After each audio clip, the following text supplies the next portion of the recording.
Hello दोस्तों, राधे राधे। आज मैं आपको पौष माह के दूसरे अध्याय की कथा सुनाती हूँ। सबसे पहले आप सभी को हरे कृष्णा, हरे राधे। आप सभी का स्वागत है आज की पौष मास की कथा में। पौष मास भगवान श्री विष्णु और भगवान सूर्य नारायण देव को समर्पित मास है। इस मास में प्रतिदिन प्रातः ब्रह्म मुहूर्त में उठकर स्नान इत्यादि से शुद्ध होकर सूर्य नारायण देव जी की पूजा अर्चना और उन्हें अर्घ्य देने का विधान बताया गया है। और इसी पवित्र पौष मास में हम श्रवण कर रहे हैं इस पौराणिक कथाओं का। तो चलिए आज की पौष मास की व्रत कथा का प्रारंभ करते हैं। इस कथा में हमने पिछली कड़ी में सुना कि किस प्रकार शिव शर्मा नामक ब्राह्मण अपने 5 पुत्रों की पितृभक्ति की परीक्षा कर रहे हैं और उस समय उनके चौथे पुत्र विष्णु शर्मा अपने पिता की आज्ञा से अमृत लेने के लिए स्वर्गलोक में जा रहे हैं। और उस समय देवराज इंद्र उनके मार्ग में अनेक व्यवधान उत्पन्न कर रहे हैं और इससे क्रोधित होकर विष्णु शर्मा एक भयंकर श्राप देने के लिए तैयार हो जाते हैं। और तभी देवराज इंद्र उनके समक्ष प्रकट होते हैं और उनसे कहते हैं कि महाराज, विप्र तपस्या, नियम, इंद्रिय संयम, सत्य और सोच के द्वारा तुम्हारी समानता करने वाला और कोई नहीं है।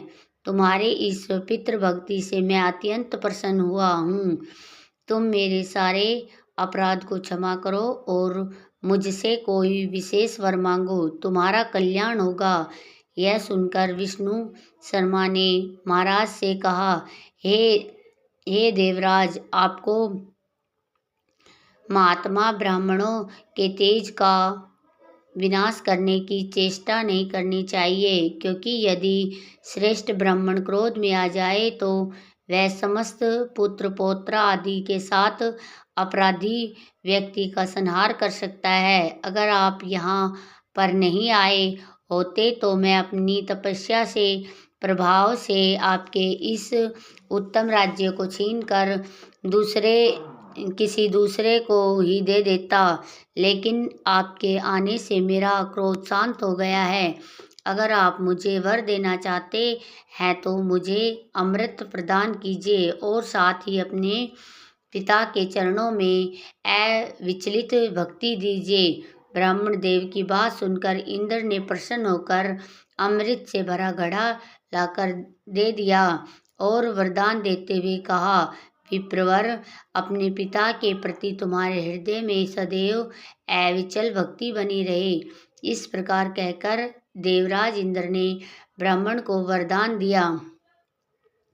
ब्राह्मण विष्णु शर्मा ने अपने पिता के पास आकर बोले, तात, मैं इंद्र के यहाँ से अमृत ले आया हूँ। इसका सेवन करके आप सदा के लिए निरोगी हो जाएंगे।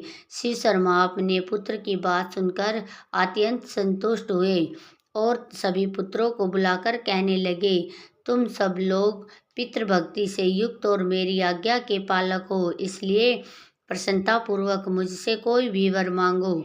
इस भूतल पर जो दुर्लभ वस्तु होगी वह भी तुम्हें मिल जाएगी।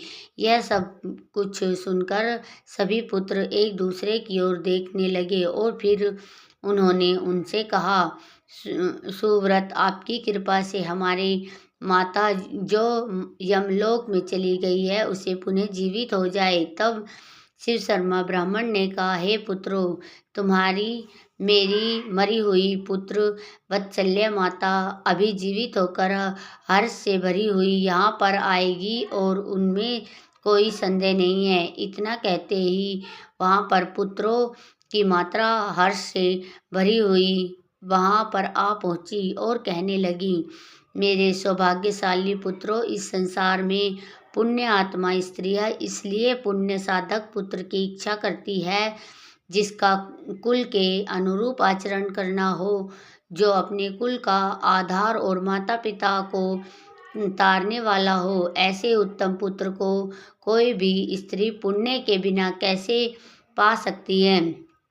न जाने मैंने कौन कौन से पुण्य किए थे जिसके फल स्वरूप यह धर्म पुराण धर्मात्मा और अत्यंत पुण्य भागी महात्मा मुझे पति रूप में प्राप्त हुए और मेरे सभी पुत्र पितृ भक्ति में रत है। इससे बढ़कर प्रसन्नता की बात और क्या हो सकती है। संसार में पुण्य के बल से ही उत्तम पुत्र की प्राप्ति होती है।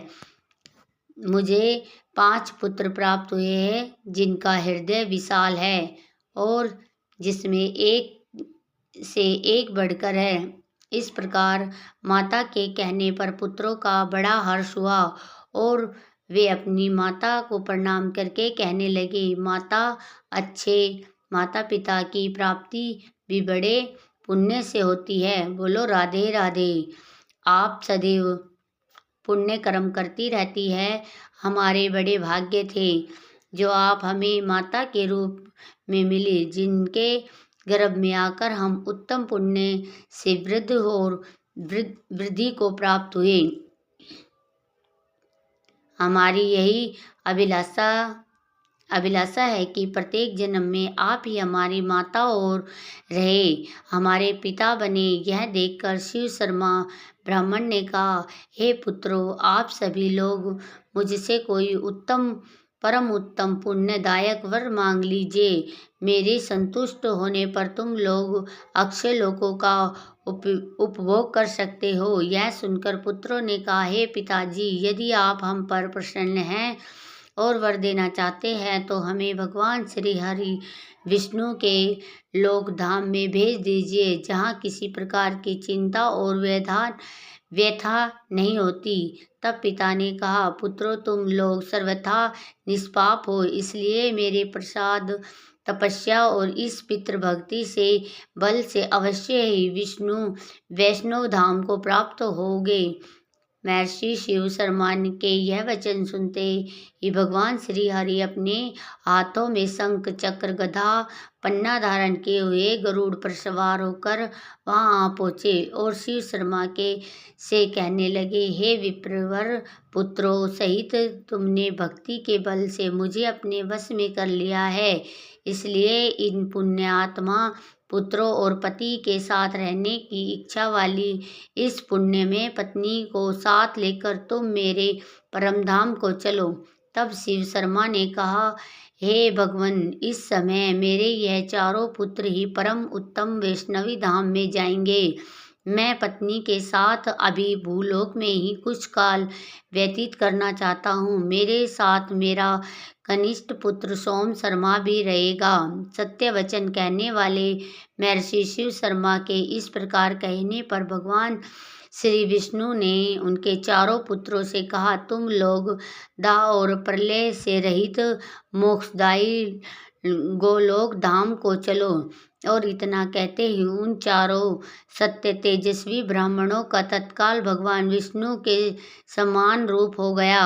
उनके शरीर का श्याम वर्ण इंद्रिय नील मणि के समान हो गया और साम्य रूपी मुक्त होकर पितृ के भक्ति के प्रभाव से विष्णु धाम चले गए। बोलो राधे राधे। इस प्रकार चारों पुत्र उत्तम धाम में चले गए। तत्पश्चात महाप्राज्ञ विद्वान शिव शर्मा ब्राह्मण ने अपने सबसे छोटे पुत्र से कहा, मामते सोम शर्मा, तुम पिता की भक्ति में रत रहो। मैं इस समय तुम्हें यह अमृत का घड़ा दे रहा हूँ, तुम सदैव इसकी रक्षा करना। मैं पत्नी के साथ तीर्थ यात्रा करने जाऊंगा। यह सुनकर सोम शर्मा ने कहा, हे पिताश्री, अवश्य ही ऐसा ही होगा। बुद्धिमान शिव शर्मा सोम शर्मा के साथ हाथ में वह घड़ा देकर वहां से चले गए और 10 वर्ष तक निरंतर तपस्या में लगे रहे। धर्मात्मा सोम शर्मा दिन रात आलस्य छोड़कर उस अमृत कुंभ की रक्षा करते रहे। 10 वर्ष के बाद महायशस्वी शिव शर्मा पुनः लौट कर आए। यह माया का प्रयोग करके भारिया रहित कोड़ी बन गए। जैसे वे स्वयं कुछ कुष्ठ रोग से पीड़ित थे, उसी प्रकार उनकी स्त्री भी थी। दोनों ही मांस के पिंडी की भांति त्याग देने वाले दिखाई दे रहे थे। वे दधीची ब्राह्मण महात्मा सोम शर्मा के पास आए। वहां पधारे हुए अपने माता पिता को इस प्रकार दुख से पीड़ित देख सोम शर्मा अत्यंत दुखी हो गए। उन्हें दया आई। भक्ति से उनका मस्तक झूम गया। वे उन दोनों के चरणों में गिर पड़े और कहने लगे, पिताजी, मैं तुम्हारा दूसरे किसी को ऐसा नहीं देखता जो तपस्या, गुण समुदाय और उत्तम पुण्य में युक्त होकर भी आपकी समानता कर सके। फिर आपको यह क्या हो गया? समस्त देवता सदैव दास की भांति आपकी आज्ञा के पालन में रत रहते हैं, आपके तेज से खींच कर यहाँ आ जाते हैं। फिर किस पाप के कारण आपके शरीर पर यह पीड़ा देने वाला रोग हो गया है? कृपया करके इसका कारण बताइए। यह मेरी माता भी पुण्यवती है, इनके महान पुण्य है। यह पतिव्रत धर्म का पालन करने वाली है, जो रोग और द्वेष का परित्याग करके भांति भांति के कर्मों द्वारा अपने पतिदेव का पूजन करती है। देवताओं की भांति गुरुजनों के प्रति भी जिनके हृदय में आदर का भाव है, वह मेरी माता क्यों इस प्रकार कष्टकारी कुष्ठ रोग का दुख भोग रही है? यह सब सुनकर शिव शर्मा ब्राह्मण ने कहा, हे महाभग, तुम शोक मत करो। सबको अपने कर्मों का फल भोगना ही पड़ता है। मनुष्य प्राय अपने पाप और पुण्य कर्मों से युक्त होता है। इसलिए अब तुम हम दोनों रोगियों के घावों को धोकर साफ करो। पिता के यह वचन सुनकर महायशस्वी सोम शर्मा ने कहा, हे पिताजी, आप दोनों ही पुण्य आत्मा हैं। मैं आपकी अवश्य सेवा करूंगा। माता पिता की सेवा के सिवा मेरा और कर्तव्य ही क्या है? इस प्रकार कहकर सोम शर्मा उन दोनों के दुख से दुखी होते हुए अपने माता पिता की सेवा करने लगे। उनके मल मूत्र और कफ आदि धोते रहे। अपने हाथ में उनके चरण पखाते और दबाया करते थे। उनके रहने और नहाने आदि का प्रबंध भी वे पूर्ण भक्ति के साथ करते। वे अपने दोनों गुरुजनों को कंधे पर बिठाकर तीर्थ ले जाया करते।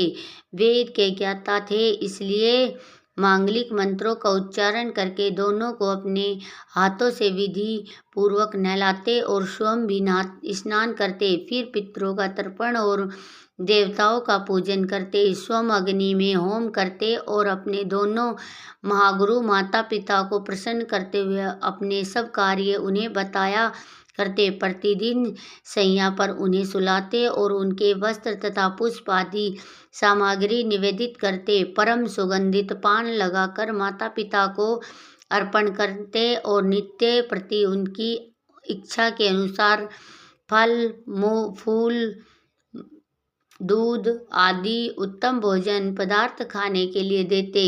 इस प्रकार वे सदैव अपने माता पिता को प्रसन्न करने का प्रयास करते। लेकिन ऐसे में भी पिता शिव शर्मा सोम शर्मा को बुलाकर उन्होंने नाना प्रकार से कठोर और कटु वचन कहते, उन्हें पीड़ित करते और आतुर होकर उन्हें डंडे से पीटते थे। यह सब कुछ करने पर भी धर्मात्मा सोम शर्मा कभी भी पिता के उत्तर क्रोध नहीं करते। वे सदैव संतुष्ट रहकर मन, वचन और कर्म से पिता की पूजन किया करते थे।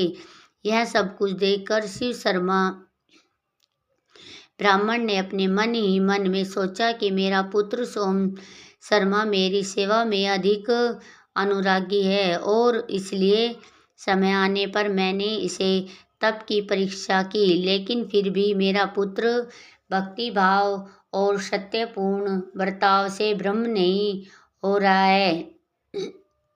निंदा करने पर, मारने पर भी वह सदा मीठे वचन बोलता। इस प्रकार मेरा बुद्धिमान पुत्र दुष्कर सदाचार का पालन कर रहा है। अब मैं भगवान श्री विष्णु के प्रसाद से इसके मुख दूर करके दुख दूर कर दूंगा। इस प्रकार विचार करने के बाद परम विद्वान शिव शर्मा ने पुण्य माया का प्रयोग किया। अमृत के घड़े से अमृत का अपहरण कर लिया और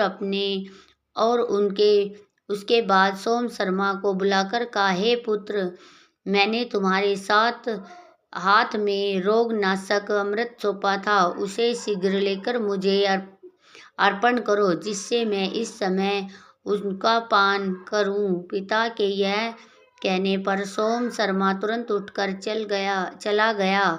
अमृत के घड़े के पास जाकर देखा तो वह खाली पड़ा था। उसमें अमृत की एक भी बूंद नहीं थी और यह देखकर परम सौभाग्यशाली सोम शर्मा ने मन ही मन सोचा, अगर मुझ में सत्य और गुरु सुरवा है, यदि मैंने पूर्व काल में निश्चल हृदय से तपस्या की है, इंद्रिय संयम, सत्य और शौच आदि धर्म का पालन किया है, तो यह घड़ा निश्चय ही अमृत से भर जाए। इस प्रकार विचार करके जो भी उसने उस घड़े के सामने देखा, उसी समय वह अमृत से भर गया। घड़े को भरा हुआ देखकर उसके हाथ में लेकर महायशस्वी सोम शर्मा तुरंत ही पिताजी के पास गए और उन्हें प्रणाम करके बोले, पिताजी, यह लीजिए, अमृत से भरा हुआ घड़ा आ गया है, इसे पीकर शीघ्र ही रोग से मुक्त हो जाए। अपने पुत्र के ऐसे पुण्य में और धर्म युक्त वचन सुनकर शिव शर्मा को अत्यंत हर्ष हुआ और उन्होंने कहा, हे पुत्र, आज मैं तुम्हारी तपस्या, इंद्रिय संयम, सोच, गुरु श्रुति, भक्ति आदि के विशेष संतुष्ट हूँ, इसलिए अब मैं इस विकृत रूप का त्याग करता हूँ। ऐसा कहकर ब्राह्मण शिव शर्मा ने अपनी पत्नी के साथ अपने पुत्र को पहले वाले स्वरूप में दर्शन दिए। सोम शर्मा अपने माता पिता को पहले जैसे स्वरूप में देखकर अत्यंत हर्षित हो गया। सोम शर्मा ने बड़े भक्ति के साथ उन महात्माओं के चरण में नतमस्तक झुकाया और फिर दोनों पति पत्नी पुत्र से बातचीत करके अत्यंत प्रसन्न हुए। तत्पश्चात धर्मात्मा ब्राह्मण भगवान श्री विष्णु की कृपा से अपनी पत्नी को साथ लेकर विष्णु धाम चले गए और वहां उन्होंने दुर्लभ पद को प्राप्त किया। तो यह थी आज की हमारी पौष मास की विशेष कथा, जिसमें भगवान श्री नारायण की कृपा से पितृभक्ति के प्रभाव से सोम शर्मा ब्राह्मण ने परम उच्च गति को प्राप्त किया। हमें आशा है कि आपको आज की यह कथा अच्छी लगी होगी। अगर ऐसा है तो इसे अपने मित्र और परिवारजनों को भी शेयर कीजिए। इस वीडियो को लाइक कीजिए। इस मास में आने वाली कथाओं को सुनते रहने के लिए हमारे चैनल को याद करें और सब्सक्राइब करें और बेल आइकन को दबाकर नोटिफिकेशन ऑन कीजिए और हमसे मिले इस कथा श्रृंखला की अगली कड़ी के साथ। बोलो राधे राधे। तो दोस्तों, हमारी वीडियो आपको कैसी लगी? आशा करती हूँ कि आपको अच्छी लगी होगी। धन्यवाद।